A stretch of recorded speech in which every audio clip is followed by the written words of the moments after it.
আমার তমাল কালো কৃষ্ণ কালো, তাইতে তোমার ভালোবাসি। গোবিন্দদা, ও গোবিন্দদা, গোবিন্দদা আমায় আমায় আমায় বাঁচান, গোবিন্দদা আমায় বাঁচান। মানে কথা আমি মরে যাবো। তোমার আমার কি হলো? এই তো নগদ 15,000 টাকা সমেত একটা ছিনতাইবাজকে হাতে নাতে ধরেছিলাম, হাতে নাতে। আপনি তো জানেন আমি ডায়াবেটিক, মানে কথা ঘন ঘন পায়। হ্যাঁ, তো সবে ওকে দাঁড় করিয়ে সবে শুরু করেছি, এমন সময় চোরটা দিয়েছো।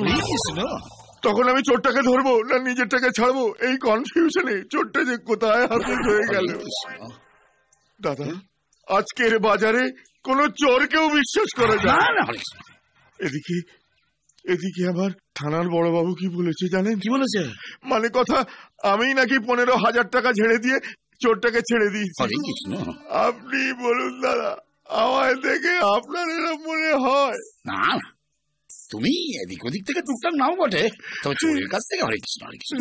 এখন যদি আমি ওই 15,000 টাকা বড়বাবুর টেবিলে রাখতে না পারি তাহলে মানে কথা আমার চাকরি চলে যাবে দাদা।